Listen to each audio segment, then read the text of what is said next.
ಅಧ್ಯಾಯ 5. ನಮ್ಮ ಕಾಲದ ಕನ್ನಡ ಕಥಾ ಸಾಹಿತ್ಯದಲ್ಲಿ ಹೆಣ್ಣನ್ನು ಕುರಿತ ಗ್ರಹಿಕೆಗಳಲ್ಲಿ ಕಾಣುವ ಪ್ರವೃತ್ತಿಗಳು.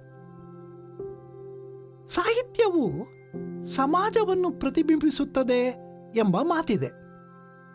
ಆದರೆ ಅದು ಆಯಾ ಸಾಮಾಜಿಕ ವ್ಯವಸ್ಥೆಯ ಚಿಂತನೆಗಳನ್ನು ಪ್ರತಿಫಲಿಸುತ್ತದೆ ಎಂಬುದು ಹೆಚ್ಚು ಸರಿಯಾದ ಮಾತು. ಪಿತೃಪ್ರಧಾನ ವ್ಯವಸ್ಥೆಯಲ್ಲಿನ ಸಾಹಿತ್ಯವು ಪಿತೃಪ್ರಧಾನ ಚಿಂತನೆಗಳನ್ನೇ ಕಾಣಿಸುತ್ತದೆ. ಈ ಸಾಹಿತ್ಯ ಕೃತಿಗಳಲ್ಲಿ ಹೆಂಗಸನ್ನು ಹೇಗೆ ಪ್ರತಿನಿಧಿಸಲಾಗುತ್ತದೆ ಎಂಬುದನ್ನು ಅಧ್ಯಯನ ಮಾಡುವುದರಿಂದ ಆ ಸಾಮಾಜಿಕ ನೆಲೆಯಲ್ಲಿ ಹೆಂಗಸನ್ನು ಮತ್ತು ಆಕೆಯ ಪರಿಸ್ಥಿತಿಯನ್ನು ಗ್ರಹಿಸುತ್ತಿರುವ ಬಗೆಗಳು ನಮ್ಮ ಅರಿವಿಗೆ ಬರುತ್ತವೆ. ಈ ಕೃತಿಗಳು ವ್ಯಕ್ತಿಗತ ರಚನೆಗಳೇ ಆದರೂ ಅವುಗಳ ಹಿಂದಿನ ತಾತ್ವಿಕತೆ ಮತ್ತು ಆ ಕೃತಿಗಳನ್ನು ಓದುವವರ ಮನೋಭಾವ ಇವೆರಡೂ ಸಮಷ್ಟಿಯ ನೆಲೆಯಲ್ಲಿ ಇರುತ್ತವೆ. ಬರಹಗಾರರು ಮತ್ತು ಓದುಗರು ಇಬ್ಬರು ಒಂದೇ ಸಮಾಜ ವ್ಯವಸ್ಥೆಯ ಉತ್ಪನ್ನಗಳಾಗಿರುತ್ತಾರೆ ಎಂಬ ಅರ್ಥದಲ್ಲಿ ಇಡಿಯಾಗಿ ಅಲ್ಲವಾದರೂ ಕೊನೆಯ ಪಕ್ಷ ಆಯಾ ಬರಹಗಾರರ, ಓದುಗರ ವರ್ಗದ ಅಥವಾ ಸಮುದಾಯದ ಸ್ವಭಾವವನ್ನು ಅದು ಪ್ರತಿನಿಧಿಸುತ್ತದೆ. ಆದ್ದರಿಂದ ಸಾಹಿತ್ಯ ಕೃತಿಗಳನ್ನು ಈ ನಿಟ್ಟಿನಿಂದ ನೋಡುವುದು ಫಲಕಾರಿಯಾದುದು. ಪ್ರಸ್ತುತ ಈ ಅಧ್ಯಯನದ ಭಾಗವಾಗಿ ಆಧುನಿಕ ಕನ್ನಡ ಕಥಾ ಸಾಹಿತ್ಯವು ಹೆಣ್ಣು ಲೋಕವನ್ನು ಗ್ರಹಿಸಿರುವ ಬಗೆಗಳಲ್ಲಿ ಕಾಣುವ ಇತ್ತೀಚಿನ ಮುಖ್ಯ ಪ್ರವೃತ್ತಿಗಳನ್ನು ಗುರುತಿಸುವ ಪ್ರಯತ್ನವಿದೆ. ಹಾಗೆ ನೋಡಿದರೆ ಈ ಅಧ್ಯಯನದ ಉದ್ದಕ್ಕೂ ನಡೆದಿರುವ ಚರ್ಚೆಗಳು ಪಿತೃಪ್ರಧಾನ ವ್ಯವಸ್ಥೆಯಲ್ಲಿ ಹೆಣ್ಣನ್ನು ಕುರಿತ ಗ್ರಹಿಕೆಗಳನ್ನು ಕುರಿತದ್ದೇ ಆಗಿದೆ. ನಮ್ಮ ಈ ಜಗತ್ತಿನಲ್ಲಿ ಪಿತೃಪ್ರಧಾನತೆಯು ಇಲ್ಲದ ಸಮುದಾಯಗಳು ಇಲ್ಲವೇ ಇಲ್ಲ ಎಂಬಷ್ಟು ವಿರಳ. ಹಾಗಾಗಿ ಸಾಹಿತ್ಯ ಕೃತಿಗಳಲ್ಲಿ ಹೆಣ್ಣನ್ನು ಗ್ರಹಿಸಿರುವ ಬಗೆಗಳನ್ನು ಗುರುತಿಸುವ ಮೂಲಕ ಹೆಣ್ಣಿನ ಸಾಮಾಜಿಕ ಪರಿಸ್ಥಿತಿಯನ್ನು ತಿಳಿಯಬಹುದು ಎಂಬ ಮಾತನ್ನು ಜಗತ್ತಿನ ಎಲ್ಲ ಭಾಷೆಗಳ ಸಾಹಿತ್ಯಕ್ಕೂ ಏಕಪ್ರಕಾರವಾಗಿ ಅನ್ವಯಿಸಿ ನೋಡಬಹುದು. ಇದನ್ನು ಸ್ತ್ರೀವಾದಿ ಸಾಹಿತ್ಯದ ಅಧ್ಯಯನ ಎನ್ನಲಾಗುತ್ತದೆ. ಇಲ್ಲಿ ಕನ್ನಡ ಸಾಹಿತ್ಯಕ್ಕೆ ಅನ್ವಯಿಸಿ ಚರ್ಚೆಗಳನ್ನು ಬೆಳೆಸಲಾಗಿದೆ ಅಷ್ಟೇ. ಈ ಅಧ್ಯಯನದ ಉದ್ದಕ್ಕೂ ಅನೇಕ ಕನ್ನಡ ಕೃತಿಗಳನ್ನು ಈ ನೆಲೆಯಲ್ಲಿ ಅಧ್ಯಯನ ಮಾಡಲಾಗಿದೆ ಮತ್ತು ಆಯಾ ಕೃತಿಗಳಲ್ಲಿ ಕಂಡುಬರುವ ಹೆಣ್ಣನ್ನು ಕುರಿತ ಗ್ರಹಿಕೆಗಳನ್ನು ಚರ್ಚಿಸಲಾಗಿದೆ. ಈ ಹಿನ್ನೆಲೆಯಲ್ಲಿ ಒಟ್ಟಾರೆಯಾಗಿ ನಮ್ಮ ಕಾಲದ ಕನ್ನಡ ಕಥಾ ಸಾಹಿತ್ಯದಲ್ಲಿ ಕಾಣುವ ಪ್ರವೃತ್ತಿಗಳನ್ನು ಗುರುತಿಸಲು ಸಾಧ್ಯ ಎನಿಸುತ್ತದೆ. ಹಿಂದೆ ಇದ್ದ ಗ್ರಹಿಕೆಗಳಲ್ಲಿ ಇಂದಿಗೆ ಬದಲಾವಣೆಗಳು ಕಾಣಬರುತ್ತವೆಯೇ? ಇದ್ದರೆ ಅವುಗಳ ಸ್ವರೂಪವೇನು ಎಂದು ನೋಡಬಹುದು. ಈಚಿನ ಪ್ರವೃತ್ತಿಗಳನ್ನು ಗುರುತಿಸುವ ಮೊದಲಿಗೆ ನಮ್ಮ ಈವರೆಗಿನ ಸಾಹಿತ್ಯ ಪರಂಪರೆಯು ಹೆಣ್ಣನ್ನು ಗ್ರಹಿಸಿರುವ ಕೆಲವು ಮುಖ್ಯ ಮಾದರಿಗಳನ್ನು ನೆನಪಿಸಿಕೊಳ್ಳುವ ಅಗತ್ಯವಿದೆ. ಕನ್ನಡ ಸಾಹಿತ್ಯ ಚರ್ಚೆಗಳಲ್ಲಿ ಆಗಾಗ ಈ ಸ್ತ್ರೀ ಪ್ರತಿನಿಧೀಕರಣದ ಪ್ರಶ್ನೆಯನ್ನು ಎತ್ತಿಕೊಳ್ಳುವುದು ಕಾಣುತ್ತದೆ. ಆಗೆಲ್ಲ ಸಾಮಾನ್ಯವಾಗಿ ಹೆಣ್ಣನ್ನು ಕನ್ನಡ ಕೃತಿಕಾರರು ಮುಖ್ಯವಾಗಿ 2 ನೆಲೆಗಳಲ್ಲಿ ನೋಡಿದ್ದಾರೆ ಎಂದು ಗುರುತಿಸಲಾಗಿದೆ. ಅವುಗಳಲ್ಲಿ ಹೆಣ್ಣಿನ ತಾಯಿ ಗುಣವನ್ನು ಪ್ರತಿನಿಧಿಸುವ ನೆಲೆ ಒಂದಾದರೆ, ಆಕೆಯ ಪಾಲನೆಯ ಗುಣವನ್ನು ಪ್ರತಿನಿಧಿಸುವ ನೆಲೆ ಇನ್ನೊಂದಾಗಿದೆ.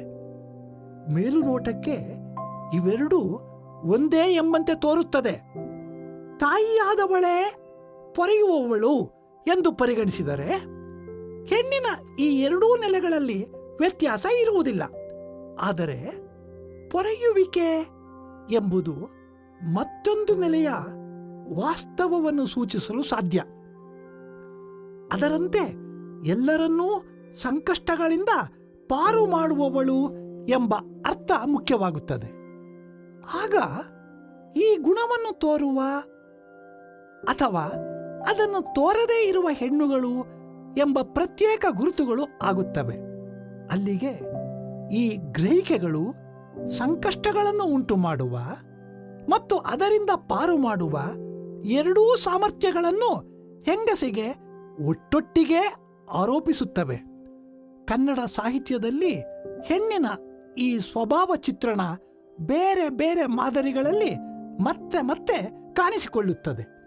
ಇದಲ್ಲದೆ ಹೆಂಗಸನ್ನು ಲೈಂಗಿಕ ನೆಲೆಯಲ್ಲಿ ಪರಿಗ್ರಹಿಸುವ ವಿಧಾನವೂ ಕಂಡುಬರುತ್ತದೆ. ಈ ನೆಲೆಯಲ್ಲಿ ಮುಖ್ಯವಾಗಿ ಗಂಡಸಿನ ನೆಲೆಯಿಂದ ನೋಡಿರುವ ಹೆಣ್ಣು ಮಾತ್ರವೇ ಕಾಣಸಿಗುತ್ತಾಳೆ. ಅಂದರೆ ಹೆಂಗಸಿನ ಲೈಂಗಿಕ ನೆಲೆಗಳನ್ನು ಗಂಡಸಿನ ಲೈಂಗಿಕ ನೆಲೆಗಳಿಗೆ ಪೂರಕವಾಗಿ ಪರಿಗಣಿಸುವ ಬಗೆಯೇ ಹೆಚ್ಚಾಗಿ ಕಾಣಿಸುವುದು. ಈ ಗ್ರಹಿಕೆಯೇ ಹೆಣ್ಣು ಮತ್ತು ಭೂಮಿಯನ್ನು ಸಮೀಕರಿಸಿ ನೋಡುವ ಕಾರಣವೂ ಆಗಿದೆ. ಹೆಣ್ಣು, ಹೊನ್ನು ಮತ್ತು ಮಣ್ಣು ಎಲ್ಲವೂ ಒಂದೇ, ಗಂಡಿನ ಸ್ವತ್ತು ಮತ್ತು ಅವನಿಗೆ ಅಧೀನವಾಗಿರುವ ಸಂಗತಿಗಳು. ಹೆಂಗಸು ಯಾವಾಗಲೂ ಆಶ್ರಿತಳೆ ಮತ್ತು ಗಂಡಸು ಆಕೆಯನ್ನು ರಕ್ಷಿಸುವವನು ಎಂಬ ಈ ಗ್ರಹಿಕೆಯು ಸಾಮಾಜಿಕ ನೆಲೆಗಳಲ್ಲೂ ಇರುವಂಥದ್ದೇ. ಇದು ಸರಳ ಗ್ರಹಿಕೆಗೆ ಪುರುಷ ಕೇಂದ್ರಿತ ಚಿಂತನೆ ಮಾತ್ರ ಎನಿಸಬಹುದು. ಆದರೆ ಚರಿತ್ರೆಯ ಗತಿಶೀಲತೆಯಲ್ಲಿ ಹೆಂಗಸೂ ಕೂಡ ತನಗೆ ಆಶ್ರಿತ ಹಾಗೂ ಅಧೀನತೆಯ ಈ ಸ್ಥಾನವೇ ಸುರಕ್ಷಿತವಾದುದು ಎಂದು ನಂಬಿರುವ ಮತ್ತು ಅದಕ್ಕೆ ತಕ್ಕಂತೆ ವರ್ತಿಸುವ ಬಗೆಗಳೂ ಕಂಡುಬರುತ್ತವೆ. ಅಂದರೆ ಮಹಿಳೆಯರಲ್ಲೂ ಇದೇ ಚಿಂತನೆಯು ನೆಲೆಗೊಂಡಿರುತ್ತದೆ. ಸ್ವತಃ ಮಹಿಳೆಯರು ಸೃಷ್ಟಿಸುವ ಸಾಹಿತ್ಯವೂ ಕೂಡ ಹೆಚ್ಚಾಗಿ ಈ ಹೆಣ್ಣನ್ನೇ ಪ್ರತಿನಿಧಿಸುತ್ತದೆ ಎಂಬುದೇ ಇದಕ್ಕೆ ಸಾಕ್ಷಿ. ಸಾಮಾಜಿಕ ಪರಿವರ್ತನೆಗಳು ನಡೆದಾಗ ಅದರ ಪರಿಣಾಮಗಳು ಹಲವು ಬಗೆಗಳಲ್ಲಿ ಕಾಣಿಸಿಕೊಳ್ಳುತ್ತವೆ. ಹೆಣ್ಣಿನ ಸ್ಥಾನಮಾನಗಳಲ್ಲೂ ಈ ಬದಲಾವಣೆಗಳು ಕಂಡಿರುವುದು ನಿಜ. ಆದರೆ ಊಳಿಗಮಾನ್ಯ ಪದ್ಧತಿಯ ವಿವಿಧ ಸ್ತರಗಳನ್ನು ದಾಟಿ ಉತ್ಪಾದನೆಯ ವ್ಯವಸ್ಥೆಯಲ್ಲಿ ಹೆಂಗಸು ಪಾತ್ರಧಾರಳಾಗುವ ಅವಸ್ಥೆ ಕನ್ನಡ ಸಮಾಜದಲ್ಲಿ ಇನ್ನೂ ಪೂರ್ಣಗೊಂಡಿಲ್ಲ. ಎಲ್ಲೋ ಕೆಲವು ಮಹಿಳೆಯರಿಗಷ್ಟೇ ಲಭ್ಯವಾಗುತ್ತಿರುವ ಶಿಕ್ಷಣ, ಉದ್ಯೋಗ ಎಂಬ ಅವಕಾಶಗಳು ಬದಲಾವಣೆ ಆಗುತ್ತಿದೆ ಎಂಬುದರ ಸೂಚಕಗಳು ನಿಜ. ಆದರೆ ಅವು ಸ್ಥಿರತೆಯನ್ನು ತೋರುವ ಪರಿವರ್ತನೆಗಳಲ್ಲ. ಹಾಗಾಗಿ ಅವು ಮಹಿಳಾ ಸ್ವಾತಂತ್ರ್ಯ, ಸಮಾನತೆ ಎಂಬುವನ್ನು ಸಾಕಾರಗೊಳಿಸುವಷ್ಟು ಸಮರ್ಥವೇನೂ ಆಗಿಲ್ಲ. ಈ ಕಾರಣವಾಗಿಯೇ ಬದಲಾವಣೆಯ ಹಂತಗಳು ಇದ್ದರೂ ಪುರುಷ ಮತ್ತು ಮಹಿಳಾ ಸಾಹಿತಿಗಳನ್ನು ಹಿಂದಿನ ಘಟ್ಟಗಳ ನೆನಪುಗಳೇ ಗಾಢವಾಗಿ ಕಾಡುತ್ತವೆ. ಈ ನೆನಪುಗಳ ಒತ್ತಡದಿಂದಾಗಿ ಅವರು ಹೆಣ್ಣಿನ ವಿಚಾರದಲ್ಲಿ ಆಗುತ್ತಿರುವ ಸಮಕಾಲೀನ ಚಲನಶೀಲತೆಯನ್ನು, ಅದರ ಸಾಧ್ಯತೆಗಳನ್ನು ಗ್ರಹಿಸಲಾಗದೆ ಹೋಗಿರುವುದು ಎದ್ದು ಕಾಣುವ ಸಂಗತಿ.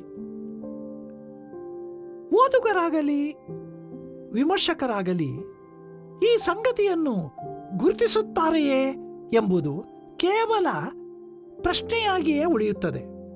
ಸಾಹಿತ್ಯ ವಿಮರ್ಶೆ ಎಂಬುದು ನಮ್ಮ ಕಾಲದ ಒಂದು ವಿದ್ಯಮಾನ.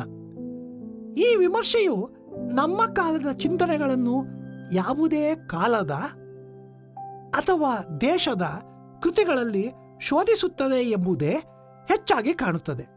ಸಾಹಿತ್ಯದಲ್ಲಿ ಹೆಣ್ಣನ್ನು ಕುರಿತ ಗ್ರಹಿಕೆಯನ್ನು ಗುರುತಿಸಲು ಕೂಡ ಈ ವಿಧಾನವನ್ನೇ ಬಳಸಲಾಗುತ್ತದೆ.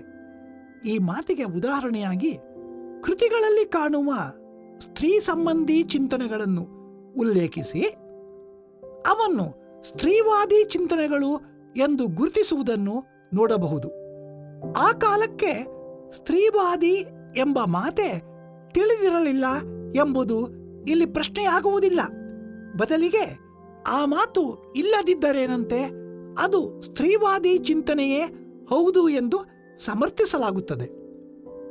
ಸಾಮಾನ್ಯವಾಗಿ ಕನ್ನಡ ವಿಮರ್ಶೆಯು ವಚನ ರಚನೆಯ ಕಾಲವನ್ನು ಸ್ತ್ರೀ ಸ್ವಾತಂತ್ರ್ಯದ ಮತ್ತು ಲಿಂಗತ್ವ ಸಮಾನತೆಯ ಕಾಲವೆಂದು ಹೇಳುವುದನ್ನು ನೋಡಬಹುದು.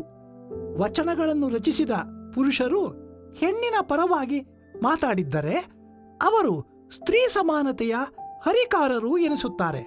ಹಾಗೆಯೇ ವಚನಗಳನ್ನು ರಚಿಸಿದ ಮಹಿಳೆಯರು ಹೆಣ್ಣನ್ನು ಪುರುಷ ಜಗತ್ತು ನಡೆಸಿಕೊಳ್ಳುವ ಬಗ್ಗೆ ಆಕ್ಷೇಪಗಳನ್ನು ಎತ್ತಿ ಮಾತಾಡಿದ್ದರೆ ಅವರು ಸ್ತ್ರೀ ಸ್ವಾತಂತ್ರ್ಯದ ಪ್ರತೀಕಗಳು, ಸ್ತ್ರೀವಾದಿ ಹೋರಾಟಗಾರರು ಎನಿಸುತ್ತಾರೆ. ಒಟ್ಟಿನಲ್ಲಿ ಈ ಎಲ್ಲ ವಚನಕಾರರನ್ನು ಸ್ತ್ರೀವಾದಿಗಳು ಎಂದು ಗುರುತಿಸುವುದು ಕಾಣುತ್ತದೆ.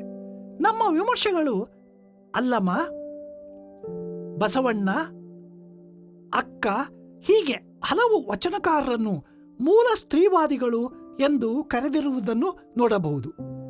ಈ ನಿಲುವಿಗೆ ಸಮರ್ಥನೆಯಾಗಿ ವಚನಗಳಲ್ಲಿ ಬರುವ ಆತ್ಮಕ್ಕೆ ಲಿಂಗಭೇದ ಇಲ್ಲ, ಮೊಲೆ ಮುಡಿ ಬಂದರೆ ಹೆಣ್ಣೆಂಬರು, ಗಡ್ಡ ಮೀಸೆ ಬಂದರೆ ಗಂಡೆಂಬರು ಎಂಬ ರೀತಿಯ ಹಲವು ಉಲ್ಲೇಖಗಳನ್ನು ನೀಡಲಾಗುತ್ತದೆ. ಈ ಆಧ್ಯಾತ್ಮಿಕ ಚಿಂತನೆಯು ನಮ್ಮ ಬದುಕಿಗೆ ಉಪಯುಕ್ತವಾದ ಎಷ್ಟೋ ಸಂಗತಿಗಳನ್ನು ಹೇಳಬಹುದು, ಆ ಮಾತು ಬೇರೆ. ಆದರೆ ಅದು ನಮ್ಮ ವಾಸ್ತವದ ಸಾಮಾಜಿಕ ಸಮಸ್ಯೆಗಳನ್ನು ಸರಿಯಾಗಿ ವಿವರಿಸಲಾರದು. ಸಮಾಜದ ಗಂಡು ಮತ್ತು ಹೆಣ್ಣುಗಳನ್ನು ತಾರತಮ್ಯದ ನೆಲೆಗಳಲ್ಲಿ ಇರಿಸಿರುವ ಮೂಲ ಕಾರಣವನ್ನು ಅದು ಶೋಧಿಸುವುದಿಲ್ಲ. ಮನುಷ್ಯರಾದ ನಾವಾರೂ ಗಂಡು ಅಲ್ಲ ಹೆಣ್ಣು ಅಲ್ಲ ಎಂಬ ಮಾತು ನಮ್ಮ ದೇಹದ ಇರುವಿಕೆಯನ್ನೇ ನಿರಾಕರಿಸುತ್ತದೆ. ದೇಹವೇ ಪ್ರಧಾನವಾಗಿ ಗುರುತುಗೊಳ್ಳುವ ನಮ್ಮ ಸಾಮಾಜಿಕ ಪರಿಸ್ಥಿತಿಯನ್ನು ಅದು ವಿವರಿಸುವುದಿಲ್ಲ. ಹೆಣ್ಣು ಮತ್ತು ಗಂಡು ಎಂಬ ನಮ್ಮ ಲೈಂಗಿಕ ವಾಸ್ತವಗಳು, ಸ್ತ್ರೀ ಮತ್ತು ಪುರುಷ ಎಂಬ ತಾರತಮ್ಯದ ಸಾಮಾಜಿಕ ಸತ್ಯಗಳು ಎನಿಸುತ್ತವೆ ಎಂಬುದನ್ನು ನಿರೂಪಿಸಲು ಈ ಆಧ್ಯಾತ್ಮಿಕ ಚಿಂತನೆಗಳು ಸಾಕಾಗುವುದಿಲ್ಲ. ನಮ್ಮನ್ನು ಭ್ರಮೆಗೆ ತಳ್ಳಿರುವ ಸಾಮಾಜಿಕ ಸತ್ಯದ ಒಗಟನ್ನು ಸ್ತ್ರೀವಾದವು ಲಿಂಗತ್ವ ಎಂಬ ಪರಿಭಾಷೆಯನ್ನು ಬಳಸಿ ನಿಖರವಾಗಿ ಬಿಡಿಸುತ್ತದೆ. ವಚನಕಾರರಲ್ಲಿ ವಿವಾಹ, ದಾಂಪತ್ಯ ಇತ್ಯಾದಿಗಳ ಬಗ್ಗೆ ಮಹಿಳೆಯರು ಮಾತ್ರವೇ ಹೆಚ್ಚಾಗಿ ಮಾತಾಡಿರುವುದು ಕಾಣುತ್ತದೆ. ಇವರಲ್ಲಿ ಅಕ್ಕ ಮಹಾದೇವಿಯಂತೂ ತನ್ನ ಇಷ್ಟದೈವವನ್ನೇ ಪತಿ ಎಂದು ಭಾವಿಸುತ್ತಾಳೆ. ಈ ಆದರ್ಶ ಪುರುಷನಿಗಾಗಿ ಲೋಕದ ಗಂಡನನ್ನು ನಿರಾಕರಿಸುವ ಈ ಹೆಂಗಸಿನ ದಿಟ್ಟತೆಯನ್ನು ಕನ್ನಡ ವಿಮರ್ಶೆಯು ಸಮರ್ಥಿಸಿದೆ. ಕನ್ನಡದ ಆಧುನಿಕ ಕವಿಯತ್ರಿಯರು ಒಂದಿಲ್ಲೊಂದು ರೀತಿಯಲ್ಲಿ ಅಕ್ಕನೊಡನೆ ಸಂವಾದಕ್ಕೆ ಇಳಿದಿದ್ದಾರೆ. ಆಕೆಯ ಚಿಂತನೆಗಳ ನೆಲೆಯಲ್ಲಿ ತಮ್ಮನ್ನು ಕಂಡುಕೊಳ್ಳುವ ಪ್ರಯತ್ನಗಳನ್ನೂ ಮಾಡಿದ್ದಾರೆ. ಆದರೆ ಪುರುಷ ನೆಲೆಯ ವ್ಯಾಖ್ಯಾನದಲ್ಲಿ ಪಕ್ಕದ ಗಂಡನನ್ನು ತೊರೆಯುವ ಹೆಂಗಸು ಬೇಟೆಯ ಮಿಕವಾಗುತ್ತಾಳೆ. ಚೆನ್ನಮಲ್ಲಿಕಾರ್ಜುನನ ವೇಷಭೂಷಣಗಳನ್ನು ಧರಿಸಲು ಇತರ ಪುರುಷರು ಮುಂದಾಗುತ್ತಾರೆ. ಸ್ತ್ರೀ ಸ್ವಾತಂತ್ರ್ಯ ಎಂಬುದು ಇಬ್ಬಾಯ ಖಡ್ಗ. ಸ್ತ್ರೀ ಸ್ವಾತಂತ್ರ್ಯದ ಬಗ್ಗೆ ಇರುವ ಈ ಎರಡು ವ್ಯಾಖ್ಯಾನಗಳು ಈ ಸಮಾಜದ ಮನಸ್ಥಿತಿಯ ದ್ಯೋತಕವೇ ಆಗಿವೆ.